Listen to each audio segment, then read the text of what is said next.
আসসালামু আলাইকুম। আমি মোহাম্মদ রেজওয়ানুল ইসলাম, অ্যাডভোকেট, জজকোর্ট, ঢাকা। যারা নতুন অ্যাডভোকেট হতে ইচ্ছুক তাদের কাছে আর মাত্র 18 দিন বাকি আছে। 18 দিন পরেই পরীক্ষায় বসতে হবে। এখন আপনাদের প্রথম এবং প্রধান কাজ হচ্ছে বেশি বেশি রিভিশন দেওয়া। অনেক অনেক বই না পড়ে যে কোনো একটি বই অন্তত ভালোভাবে আয়ত্ত করা। সম্প্রতি যে সংশোধনী সমূহ হয়েছে সেই সংশোধনী সমূহ ভালো করে জেনে নিতে হবে। বর্তমান বাজারে আইন পাঠ বা প্রিলি মাস্টার এই দুইটা বই খুবই জনপ্রিয়।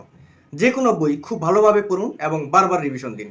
বারবার রিভিশন দিলে তাহলে সেটা মনে থাকবে বেশি এবং পরীক্ষার হলে আপনার কনফিউশন হবে না এবং সঠিক নৈবিত্তিকটি আপনি দাগাতে পারবেন। আশা করি পরীক্ষা আপনার অনেক বেশি ভালো হবে।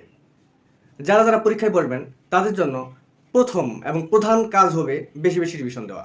সাধারণত প্রিলি পরীক্ষায় সিলেবাস এবং মানবন্টন সম্পর্কে আমরা সবাই জানি, তবুও আমি সিলেবাস এবং মানবন্টন সম্পর্কে আজকে আলোচনা করতে চাই। বাংলাদেশ বার কাউন্সিল প্রিলিমিনারি পরীক্ষার সিলেবাস ও মানবন্টন। প্রথমত দেওয়ানি কার্যবিধি সম্পর্কে যদি বলি, দেওয়ানি কার্যবিধিতে 20 নম্বরের মতো বা 20টা নৈবিত্তিক আসতে পারে এবং তার নাম্বার হচ্ছে 20।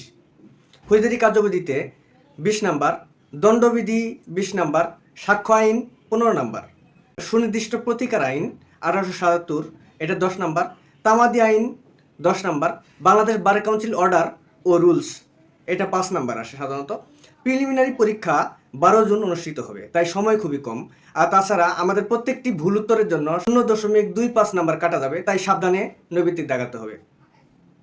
100 মার্কের পরীক্ষা হবে নৈবিত্তিক পরীক্ষা এবং তার মধ্যে আপনাকে 50 নাম্বার পেতে হবে। 50 নাম্বার যদি পান তাহলে আপনি পাস হিসেবে গণ্য হবেন, তখন আপনি লিখিত পরীক্ষায় অংশগ্রহণ করতে পারবেন। অতএব 50 নাম্বারই তো আপনার দরকার, আপনার 100 নাম্বার দরকার নেই। তাই গুরুত্বপূর্ণ পয়েন্টগুলো ভালোভাবে দেখে ভালোভাবে যাচাই করে আপনি পরীক্ষার গুরুত্বপূর্ণ পয়েন্টগুলো অনুধাবন করতে পারবেন এবং সেই হিসেবে প্রস্তুতি নিতে পারবেন। তাহলে বেশি বেশি পড়াশোনা করুন, সামনে পরীক্ষায় যাতে ভালো হয় সেই কামনা করি। আজকে এ পর্যন্তই।